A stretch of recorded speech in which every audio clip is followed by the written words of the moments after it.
السلام عليكم، كي دايرين؟ لاباس عليكم؟ شخباركم؟ درتو شي مملحات لهاد عيشوره ولا باقي؟ الا كنتو باقي فما تفلتوش هاد الفيديو، غادي ينفعكم بزاف بزاف. غنقدم معكم واحد فقيقصات او مملحات صراحه اللي اقتصاديين، كيخرجوا كميه كثيره من عجينه وحده. غنعطيكم 5 ديال النكهات و5 ديال الاشكال اللي ساهلين وبساط، وفي نفس الوقت يعني كيجيو عاطي للعين. كنتمنى تبقوا معايا الفيديو من الاول حتى الاخر، ولا عجبكم ما تساونيش من البارطاج ومن التعاليق المحفزه باش نزيد نعطيكم مزيد من الوصفات ان شاء الله. وبلا ما نطول عليكم ندوزو المقادير ديال هاد الفقيقسات ديال عاشوراء او ديال عيشوره اللي غادي نحتاجو ليها. 1 كاس ونص ديال الزيت بقياس ديال العنبه، معلقه كبيره ديال الخردل او المطارد، عندنا ياغورت طبيعي بدون سكر او دانون مسوس، عندنا 2 كيسان ديال الماء. غادي نحتاجو كذلك كيس من خميره الحلويات فيها 8 غرام، 4 ديال المثلثات ديال الجبن، 250 غرام ديال الزبده اي نوعيه عندكم، اللي ديال البواطه ولا هذه مارغرين يعني اللي متوفر عندكم. ولكن الا درتو هذه مارغرين غادي ديروا كاس ونص ديال الزيت. الا درتو الزبده ديال العبار ولا الزبده ديال البواطه غتكتفوا فقط بكاس ديال الزيت. كتعرفوا باللي ديال العبار ولا ديال البواطه يعني كيكون فيهم ليدام اكثر من ديال هذه ديال المارغرين. وهنايا للتنسيم غادي نحتاجوا معلقه اللي تكون عامره ديال الملحه كبيره ممسوحه، معلقه صغيره ديال التحميره او بابريكا، معلقه ديال الثومه بودره، شويه ديال الهريسه. وعندي هنايا التوابل ديال بسطيله ديال الحوت، هي يعني تقدروا تستغنوا عليها، هي كاضافه يعني تقدروا تكتفوا فقط غير بهاد 4 ديال المكونات. الا ما كانش عندكم يعني ما ديروهاش. كما شفتوا يعني مملحات غنديروهم بلا بيض وبلا حليب. بطبيعه الحال ما غنساوش الدقيق، عندي هنايا عابره تقريبا كيلو. الا زدت اكثر غنقول لكم بالضبط شحال. نبداو بسم الله. غادي ناخذوا هاد الزبده اللي من الاحسن تكون بدرجه حراره المطبخ. غادي نضيف ليها هاد كاس ونص ديال الزيت. ضروري ما نخدموا هاد الزبده والزيت مزيان حتى يوليو بحال البوماد. غادي نكملوا لهم باقي العناصر. صافي من بعد ما ولا الخليط ديالنا بحال هكا، دابا غادي نضيف هاد فرماج مثلث. صافي غادي نضيف معلقه ديال الموطاد،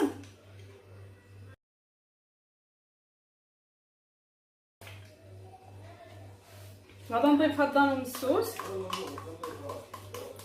غادي نضيف هاد التوابل كامله، وغنضيف كذلك الخميره ديال الحلويات حتى هي نضيفوها قبل ما نضيفو الدقيق والماء باش تدخل لينا بحال هكا في الخليط.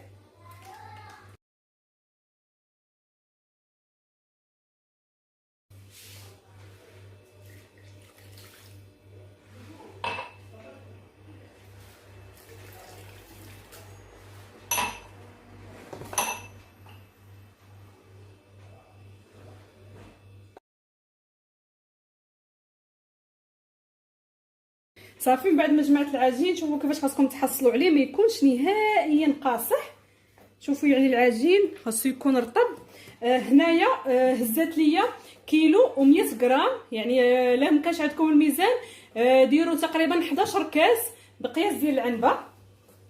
حاولت نعطيكم يعني العبار ديال الدقيق، يا اما تزيدوا عليه يا اما كيلو نيشان على حسب الدقيق واش كيشرب ولا لا.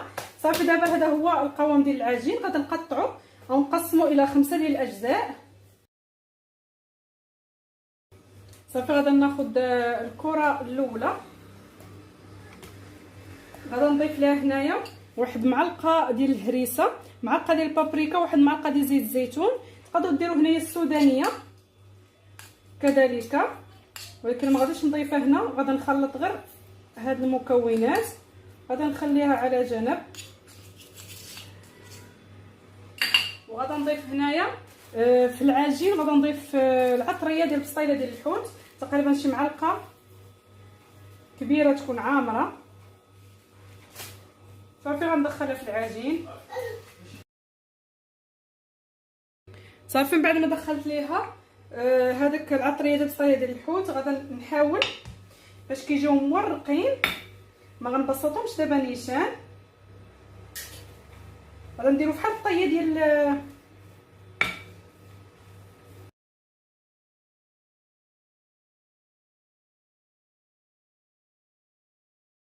الشمعيه كنتحصل على هذا الشكل. غادي نخليه على جنب. صافي من بعد ما ارتاحت غادي نحاول نبسطها مزيان. الاهم باش المملحات يجيوكم يعني مقرمشين خاصكم تبسطوها تكون رقيقه. انا غنوريكم يعني السمك ديالها اللي غنتحصل عليه. بسم الله. من بعد ما ورقتها كما الشمعيه شوفوا يعني السمك ديالها راه رقيق بزاف. دابا غادي ناخذ هاد الخليط ديال الهريسه والبابريكا غادي نحاول ندهن مزيان. من بعد ما سرحتها مزيان غادي نقطعها الى 4.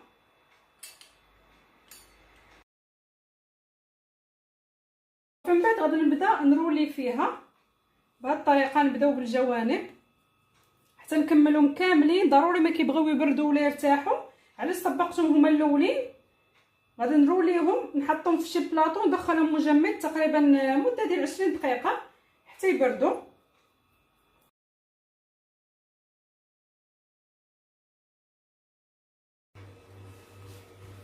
هاد النوع غادي ناخذ العجين غادي نضيف ليه هنايا فرماج احمر محكوك. هنا غنحتاج في هاد المملحات كامله خديت 10 دراهم ديال الفرماج احمر. غادي ندير النص في هاد النوع والنص غنحتفظ به النوع اخر.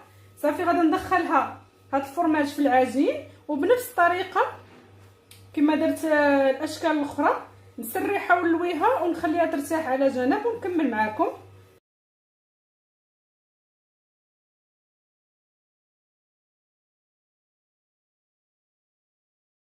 من بعد ما ارتاح غادي كذلك نبسطو بالمدلك كيف العاده يكون رقيق.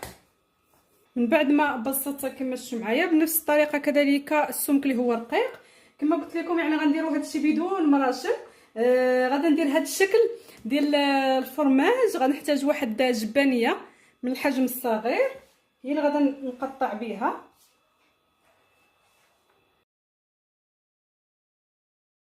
صافي غادي ناخذ هنايا واحد الباي هي اللي عندي. الا كان عندكم يعني دوك الدويات اللي كيكون الراس ديالهم صغير ولا الستيلو.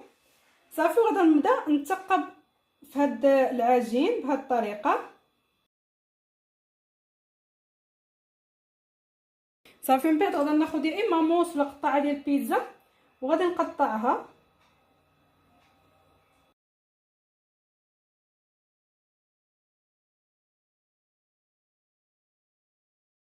الشكل الاخر غادي نضيف ليه هنايا شويه ديال الزعتر تقريبا شي معلقه كبيره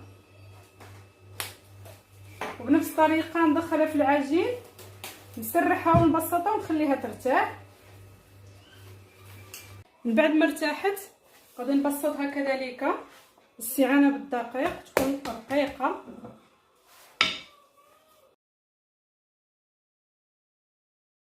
من بعد ما رققتها كذلك تشوفوا السمك ديالها غادي نقطع على الشرائط اللي يكونوا متساويين. الا كان عندكم سنتيم يعني عبروا به.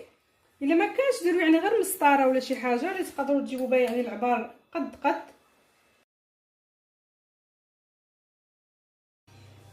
صافي من بعد غادي نحاولوا نقطعوها كما شفتوا مثلثات غير انكم يعني ما تعرضوهمش خليهم رقاق كما غتشوفوا معايا. قطع مثلث اللي يكون رقيق.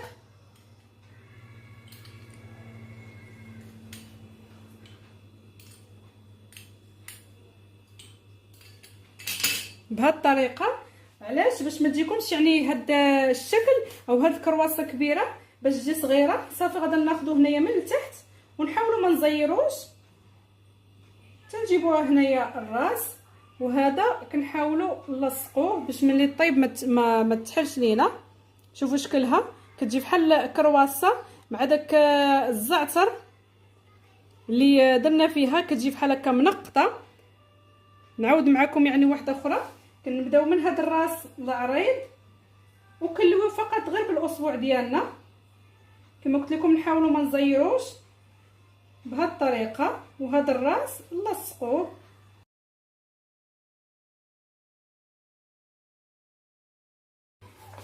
هذا الجزء هذا ما غادي نضيف فيه حتى شي حاجه فقط غادي نسرحو بالمدلك ونطويه ديك الطيه ونخليه يرتاح.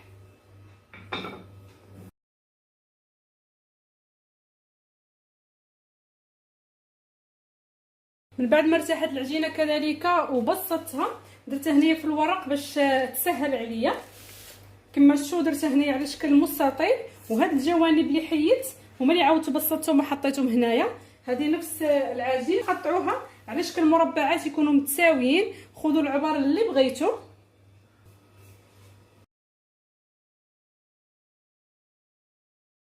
صافي من بعد ما قطعتها خديت هنايا واحد قليل من البيض وضفت ليه معلقه صغيره ديال صوص صوجا.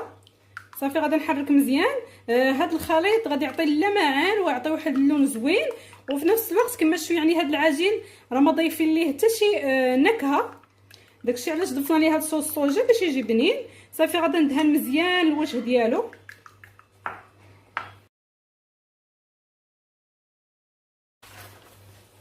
غادي ندير هنايا جزء بهاد حبات ديال اللوز، غادي نديرها وسط كل وحده، نحاول نضغط عليها وما ندهنوش يعني كلشي بالبيض دقه وحده باش هادو اللي غادي التزيين يلصق فيهم. صافي غادي ندير هنايا في الجوانب عندي هاد الجنجلان بيض. تقدروا ديروا بافو، تقدروا ديروا اي زراره عندكم.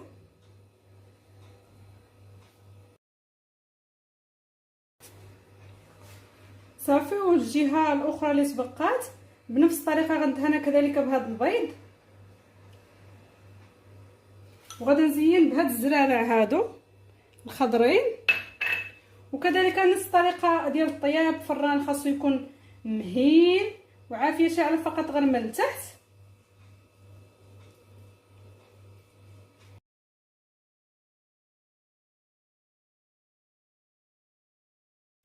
غادي نرش شويه ديال البافو فوق منهم اللي هو اختياري.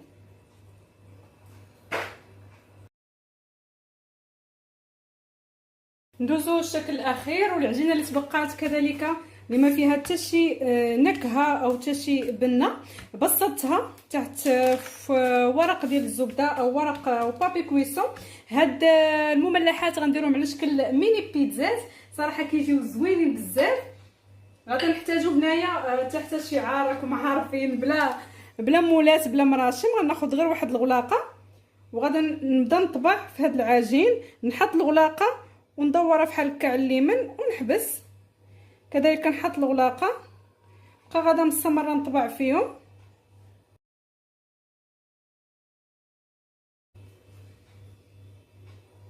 صافي غادي نحيد هاد الزوائد وهادو نعاودو كذلك نبسطوهم. صافي من بعد يا اما هنايا تاخذوا صوص ديال البيتزا اللي كانت متوفره عندكم، الا ما كانتش خديت هنايا شويه ديال الطماطم مركزه مع معلقه ديال زيت الزيتون مع معلقه ديال الزعتر. صافي غادي نحركهم مزيان تطلق ليا هاد الطوماط، وغادي ندهن بها الوجه ديال هاد المملحات. غادي نضيف كذلك واحد معلقه ديال الماء في هاد لاصوص باش ما طيش يعني تطلق. كما شفتوا معلقه ديال الماء.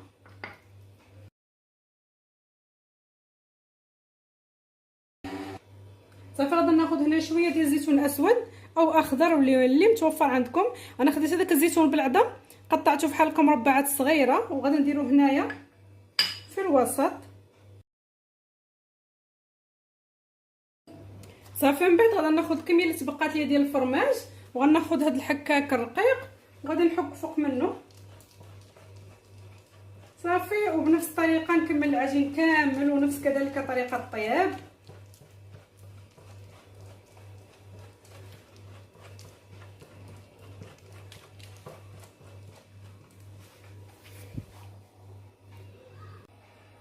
من بعد ما خرجتها من المجمد يعني كتشوفوها تماسكات، دابا نقدروا نقطعوها كل حربو قسمتو على جوج باش تجيني الطريقه سهله. صافي هنا غادا ندير 3 دقه واحده ونقطع.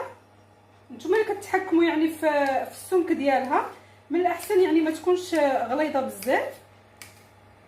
نقطعوا بسرعه.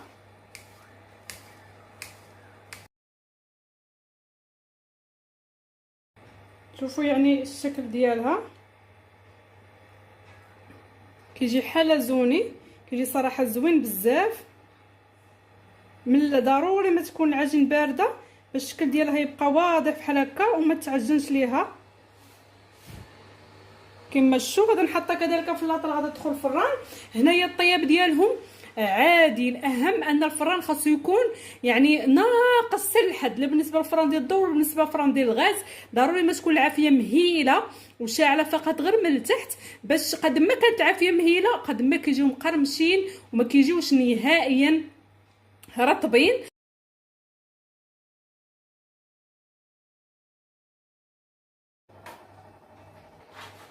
كان هذا هو الشكل النهائي ديال المملحات ديالنا اليوم. شوفوا تبارك الله الكميه اللي كتخرج وباقي الخير من ورايا.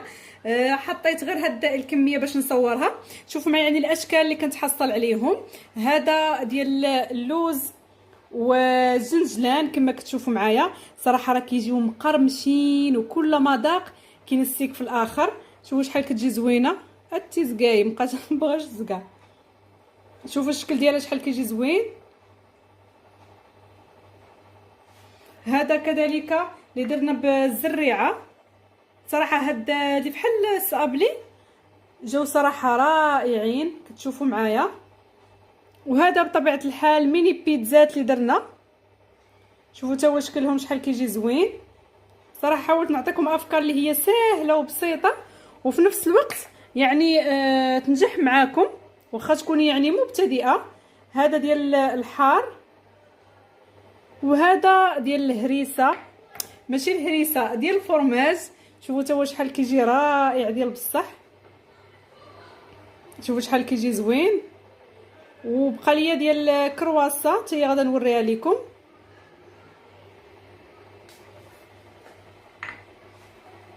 شوفوا حتى هي كذلك كيفاش كتجي ديال الكرواسه كتجي رائعه. شوفوا القرمشه هذا ديال الفرماج. شوفوا القرمشه ديالو بسم الله.